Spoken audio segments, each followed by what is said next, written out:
तैयार रहिए, स्टार्ट।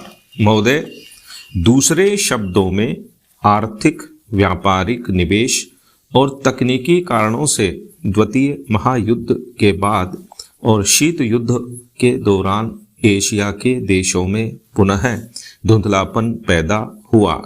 लेकिन यह बात सही नहीं है कि एशिया की संस्कृति और सभ्यता को पश्चिम के प्रभाव और आधुनिकतम तरीकों ने नष्ट कर दिया। हाँ, एक धक्का जरूर दिया, पर समय समय पर एशिया का यह रूप, एशिया की यह सभ्यता और संस्कृति बलशाली तरीके से उदयमान होती दिखाई देती है। पंडित जवाहरलाल नेहरू ने 1945 में अपनी पुस्तक डिस्कवरी ऑफ इंडिया में एशिया की पहचान पर लिखा है कि 1000 वर्षों से जब यूरोप अपने अंधकार के युग में था, एशिया ने अपने मनुष्यों की प्रगतिशील आत्मा को प्रभावशाली ढंग से दर्शाया। उन्होंने यह विश्वास भी जताया कि एशिया की संस्कृति और सभ्यता यूरोप की संस्कृति और सभ्यता से अधिक प्राचीन है। आज के दिनों में भी चीन के नेता अपने यहाँ आध्यात्मिक क्रांति की बात करते दिखाई देते हैं और अपने आर्थिक विकास को भी प्रतिबिंबित करते हैं। मलेशिया के प्रधानमंत्री भी बड़े गर्व के साथ मलेशिया के रास्ते की बात करते हैं और आधुनिकता और पारंपरिक संस्कृति के मिश्रण से मलेशिया का विकास करना चाहते हैं। भारत के प्रधानमंत्री भी मध्य मार्ग की बात करते हैं, जिसको वे भारत का पारंपरिक विचार कहा करते हैं। वियतनाम के यशस्वी नेता भी साम्यवादी विचारधारा को पारंपरिक सहिष्णुता के अनुसार ढालना चाहते थे। एशिया के इन सब नेताओं की समय समय पर की गई घोषणाओं का वर्तमान संदर्भों में पूरा अर्थ लिया जाना चाहिए, जो एशिया की पहचान को नए सिरे से बनाने में सहायक सिद्ध हो रहा है। यहाँ यह भी बताना उचित होगा कि हाल के वर्षों में एशियाई देश, विशेष रूप से पूर्वी एवं दक्षिणी पूर्वी एशिया के देश, एशिया के सुदृढ़ देशों के रूप में उभरे हैं और इन देशों के आर्थिक विकास की दर विश्व के किसी भी अन्य देश के आर्थिक विकास की दर से अधिक है तथा जिनके आने वाली शताब्दी में विश्व आर्थिक व्यवस्था के निर्माताओं के रूप में उभरने की आशा है। आर्थिक सफलता की इन कहानियों का श्रेय मुख्य रूप से अनुशासित कार्य, किफायत एवं बचत की ऊंची दरों जैसी एशियाई विशेषताओं को जाता है तथा इनसे देशों की जनता के जीवन स्तर में सुधार आया है और एशिया की पुनः खोज जैसा वातावरण बन रहा है। एशिया के देशों में अब आपसी भाईचारे की भावना उभर रही है और इससे ये देश परस्पर निर्भर हो रहे हैं तथा शीत युद्ध के प्रभाव से मुक्त होते जा रहे हैं। हमारी सरकार ने अपने एशियाई पड़ोसियों के साथ बेहतर संबंध बनाने में पहल करके इस बदलते रुख के प्रति सकारात्मक रवैया अपनाया है। इन सब प्रश्नों का जवाब आज उपलब्ध नहीं है, लेकिन शनैः शनैः इन प्रश्नों में ही इसके उत्तर मिलेंगे।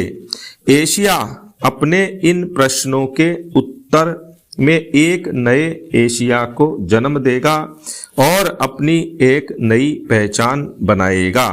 यूरोप और अमेरिका के आधुनिक औद्योगिक विकास में फर्क नजर आता है। स्टॉप। पैरा। महोदय, बच्चे किसी भी देश के भविष्य होते हैं, यह यथार्थ सत्य है और सदियों से इस ओर विशेष ध्यान देने की आवश्यकता पर बल दिया गया है।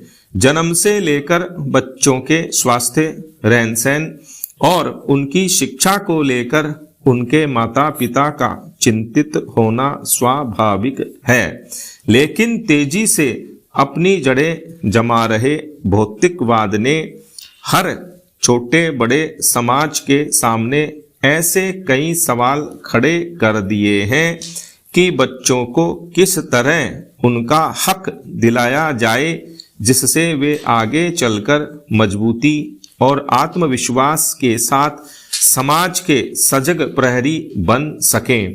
पिछले कुछ दशकों से बच्चों के भविष्य को लेकर उपजी चिंताओं ने वैज्ञानिकों और मनोवैज्ञानिकों को शोध और अनुसंधान के लिए बाध्य किया है।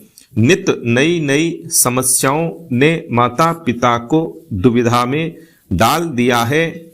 एक और जहां जीवन यापन के लिए महिलाएं भी पुरुषों की तरह कमर कसकर घर की चार दीवारी से बाहर निकल रही हैं, वहीं इसके कारण सदियों से चली आ रही सामाजिक संरचना गड़बड़ाने लगी है। आजीविका कमाने और अत्यधिक सुख वैभव की चाहत ने हर दंपत्ति को जीवन शैली बदलने पर मजबूर कर दिया है। समाज में हो रहे इस बदलाव के कारण बच्चे सबसे ज्यादा उपेक्षित होने लगे हैं।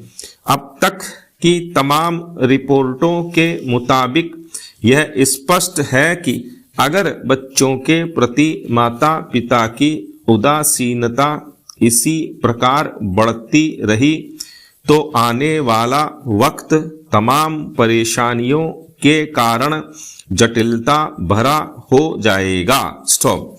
बच्चों के सर्वांगीण विकास के लिए जो सबसे पहली समस्या सामने आती है वह है उनका स्वास्थ्य। स्टॉप। पैरा। माता पिता अपने बच्चों के स्वास्थ्य को लेकर चिंतित रहते हैं। अपने सामर्थ्य के अनुसार वह कम से कम बच्चों के खाने पीने में कोई कोर कसर बाकी नहीं रहने देना चाहते।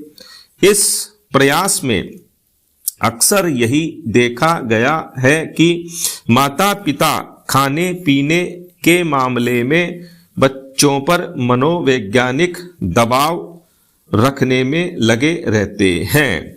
उनकी कोशिश यही रहती है कि उनका बच्चा हमेशा खाता पीता रहे और फिर यह होता है कि बच्चे के खाने पीने का कोई समय निर्धारित नहीं हो पाता और उनकी आदतें बिगड़ जाती हैं।